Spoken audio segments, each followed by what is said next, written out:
next speaker, Sri Ashish Dhar. Ashish Dhar is going to talk on understanding modernity through caste. Actually, this is a reverse view. Actually, there was a word coined in US called reverse gaze.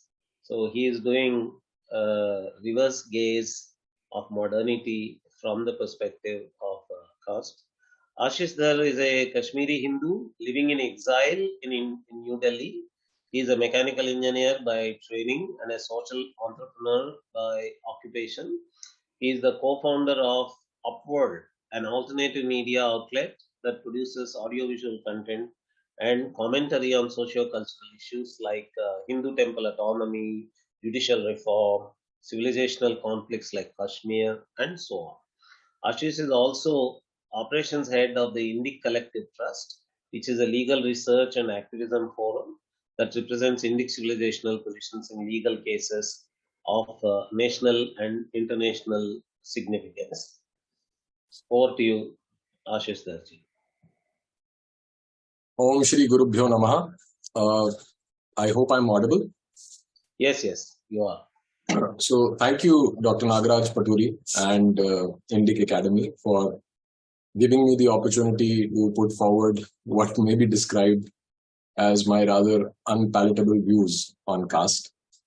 I guess I'm the only speaker who has not prepared a presentation, but I hope that the talk will be engaging enough, even without the accompanying slides. I'll do my best. Professor Vaidyanathan and myself are also with you. Oh, fantastic! I am in great company then. Yeah. So I'd just like to clarify at the outset that my talk is not about the history of caste as Jaati Varna, nor about its ups and downs. I have read a lot of scholarly material on the matter, and some of my own views have been published as articles on Pragyata in the form of a work-in-progress series called Caste in Stone. But in today's talk, I am also not talking about caste-related injustices, right? I'm not denying or affirming caste-related atrocities in the past or present. My position on the matter, and I'm just giving a disclaimer here, that my position on this matter is that each case of caste-based injustice deserves a thorough, dispassionate examination to arrive at a reasonable conclusion. And my little foray into such subjects has sort of surprised me with how shoddy a job the run-of-the-mill academicians, journalists, and politicians have done just to pin the blame of all social injustices on caste, because it is an easy scapegoat. So I'd just like to start my talk with a very quick autobiographical context. For the longest time, caste did not really interest me as a subject because, believe it or not, I was born and raised caste blind. Not because my parents were ultra progressive or anything, but simply because my small and dying community of Kashmiri Pandits consists of only Pandits, that is Brahmins. So due to the lack of any other castes around us, we went about oppressing each other for centuries before we were thrown out of Kashmir in 1990 by Kashmiri Muslims, presumably for oppressing them. In 1990, the Mandal Commission recommendations were enacted as law, and reservations in educational institutions came into being. But even that did not generate any debates in our household, as we're just finding ways to survive in Delhi's sweltering heat. And plus, the evil Brahmins that we were, there didn't seem to be anyone around whom we could oppress. So I studied engineering in Tamil Nadu and worked there for 3 years after that. And believe it or not, the Dravidian casteist discourse and the politics missed my thick skull for the 7 years I lived there. And it was only in 2015 that I woke up to the beast of caste after Kanhaiya Kumar's antics in JNU. But since then, the topic has fascinated me because I believe that understanding caste makes it possible for us to grasp the decadence of the modern age and the misery all around us. Some people may judge this as a horribly pessimistic view, but when I read news reports like just day before yesterday, I read a tweet saying that the Washington state has passed a Senate bill which affirms the rights of minors to choose their gender. So, and it does so in a way that the parental consent is not even required, right? So they made it redundant. So when you read news like that and what is happening in the world around us, I feel that pessimism is indeed the right emotion for such developments. Now, I'm no academic, yet I find that academic discourse on caste is deeply prejudiced and severely underinformed. For example, caste is often imagined and described as a social order unique to India. This is patently false because it is very clear that it existed in some form or the other in most cultures, especially polytheistic cultures across the globe, whether it is Japan or Hawaii or Iran. And at the risk of offending Hindu exceptionalism, it is clear that caste was not unique to India, but was certainly adopted with maximum vigor in this country or in this land, with a sophisticated quasi-legal framework to support it. The title of my talk is Understanding Modernity Through Caste, and these are both the terms here, modernity and caste, are complex enough to create a civil war.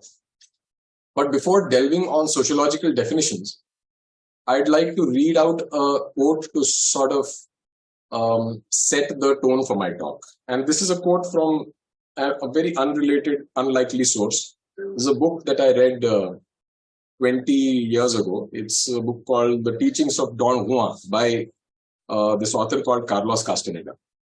And this is his teacher, who's a Mexican shaman, who tells him about his concept of freedom. So he says, to seek freedom, and I quote him, to seek freedom is the only force I know. Freedom to fly off into that infinity out there.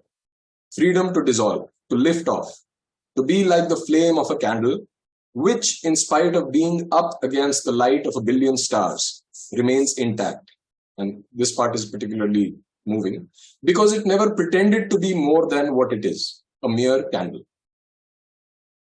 So when we speak of dharma, often in Hindi we say that आग का धर्म जलाना है, पानी का धर्म गीला करना है. The fire's dharma is to burn, and we speak of dharma as nature.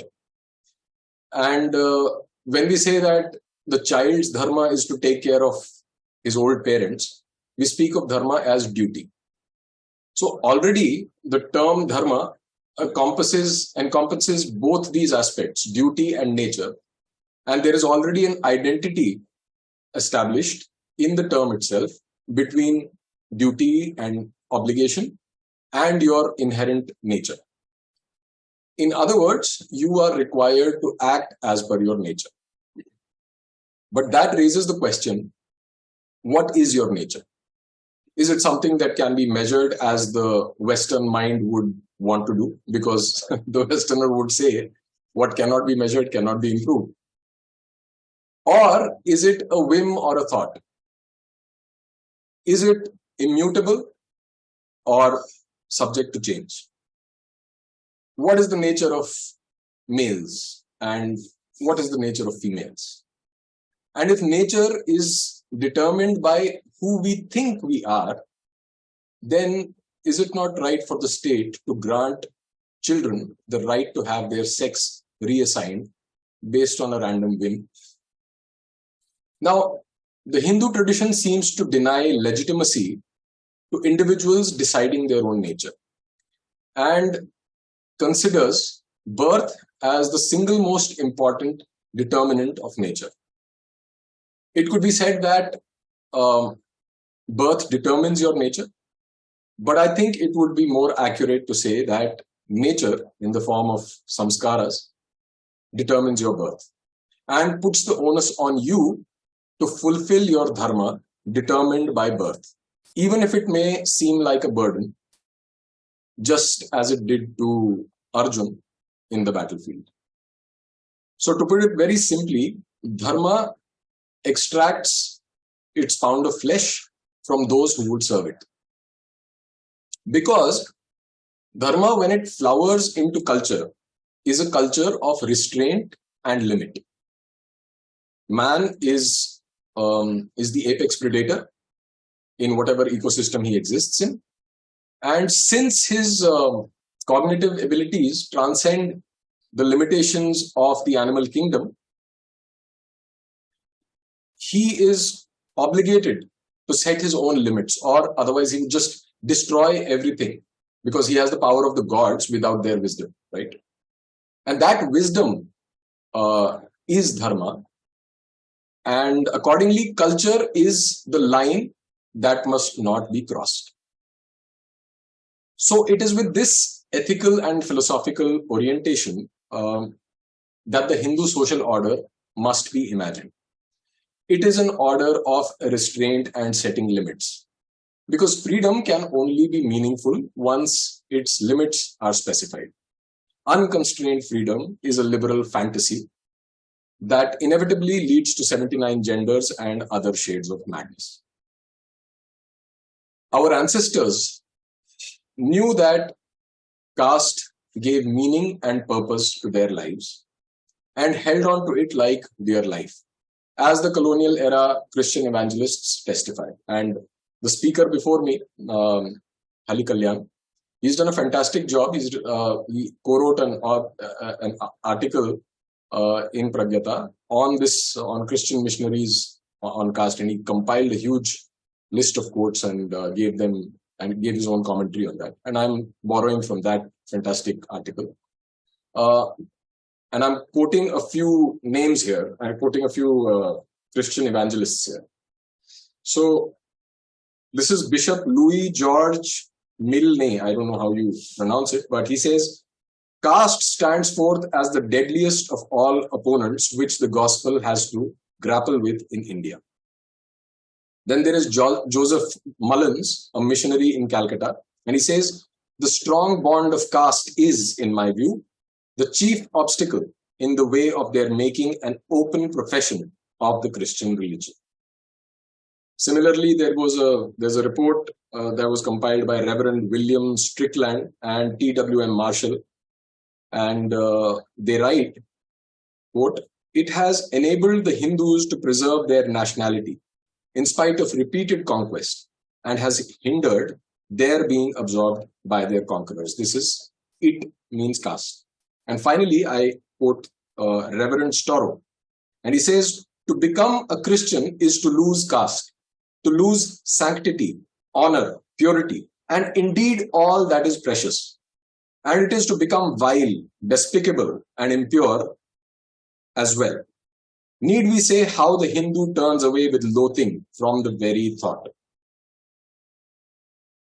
So, as we see from these quotes, the Hindus, when they encountered Christianity, which is actually the mother of modernity, rejected it, for it was, among other things, a casteless religion, right? It didn't have caste, which meant it was despicable and vile to them.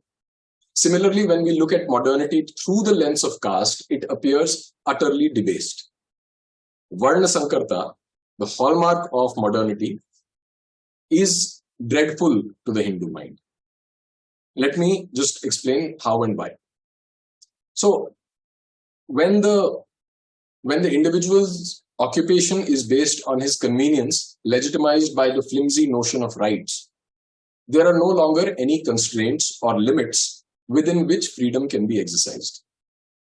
Traditions and customs lose their significance, as change seems to be the only constant.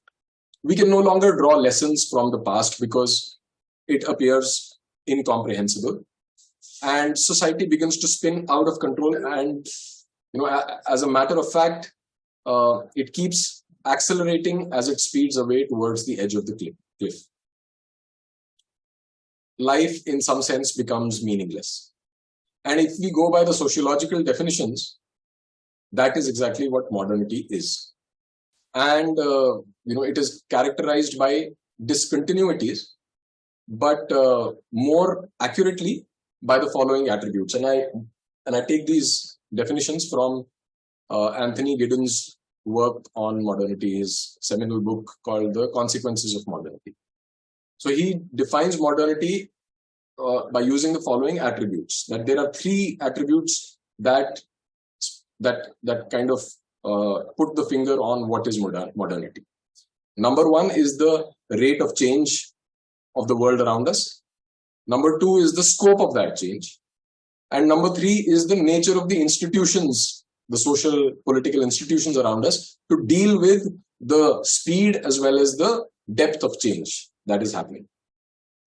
So these institutions are created to deal with, and they are also created from the chaotic forces of modernity and in response to rapid and accelerating change. So they pretend to solve the problems of the day, the modern problems, in two ways, right? One is delaying the inevitable breakdown of society by borrowing time from the future, as we see in the case of ecological crisis, right?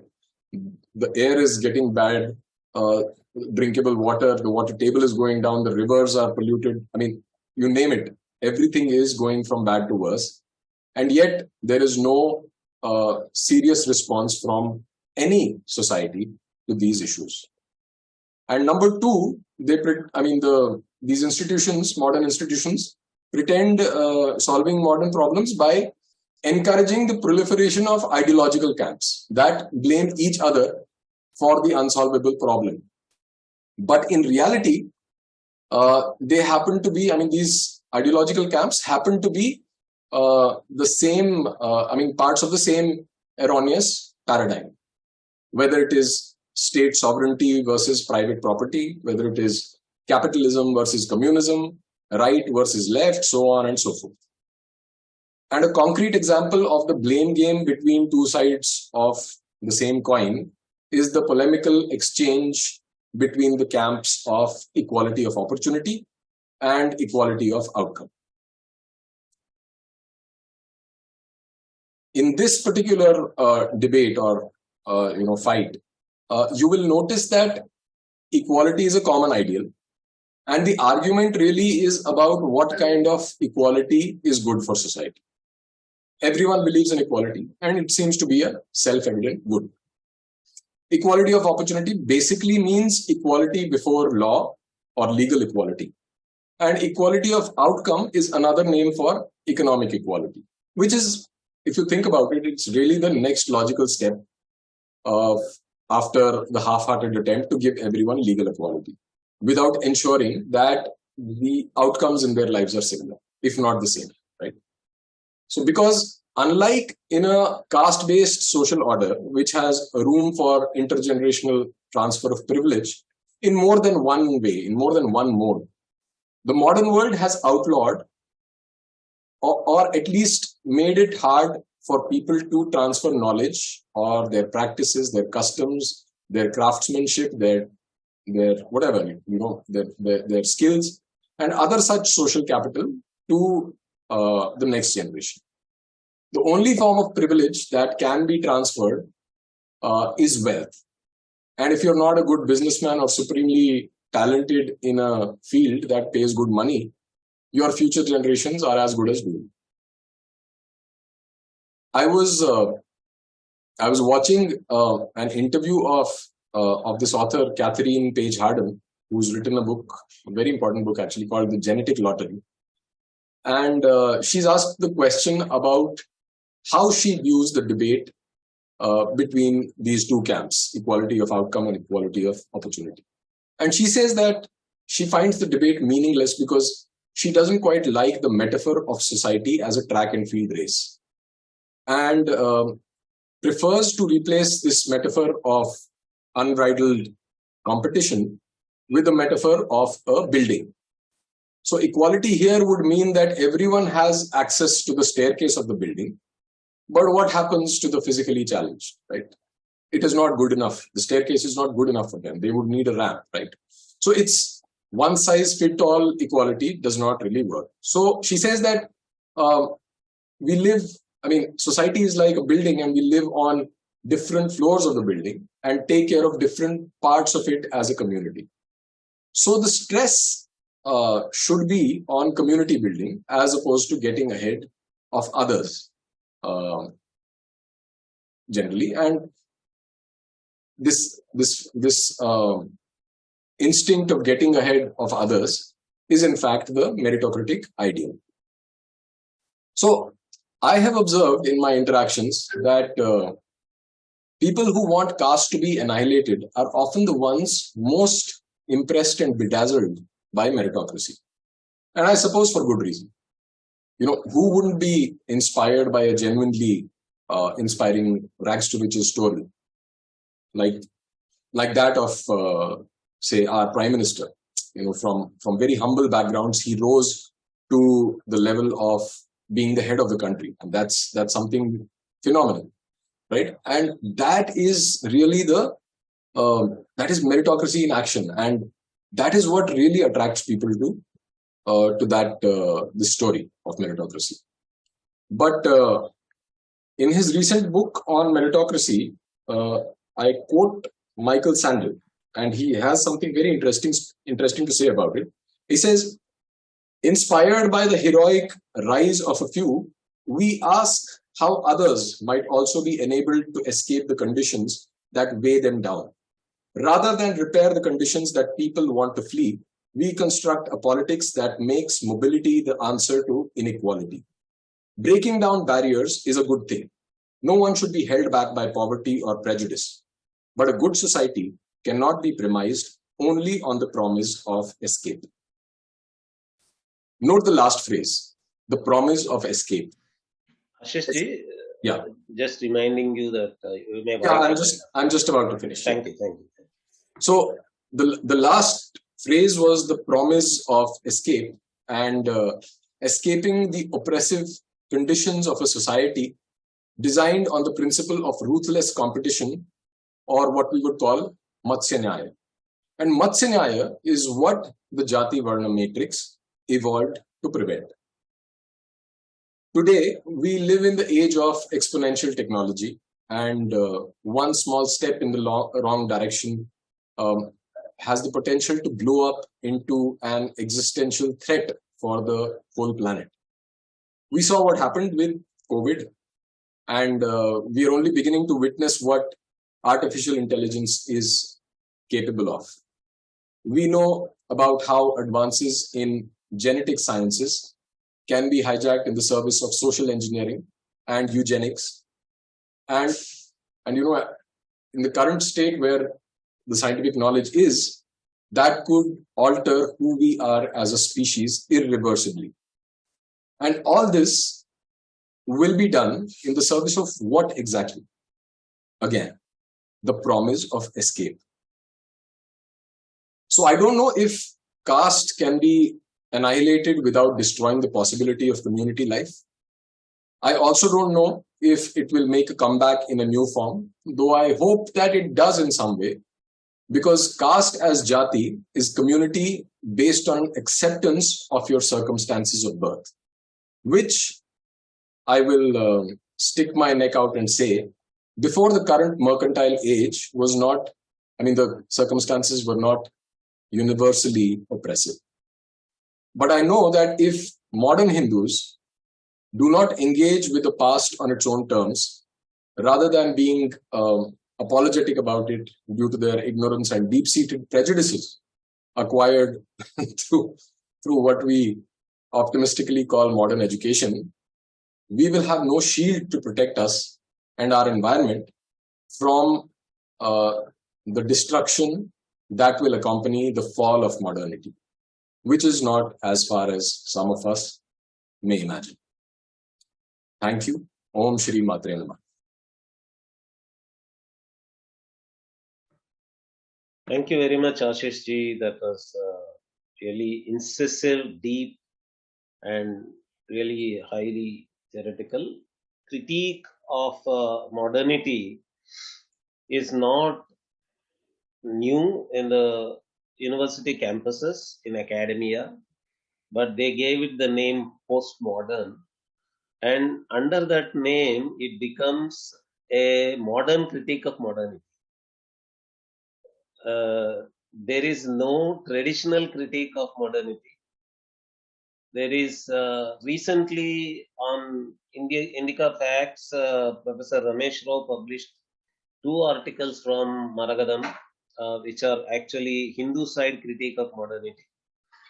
And there is a huge critique of modernity from, as you were rightly mentioning, ecological perspectives, environmentalist perspectives. And there is but a lot of scope for Hindu side traditional critique of modernity. Uh, and it is building up. I am very happy that it is building up, and your talk is a contribution in that direction. We have to take it forward.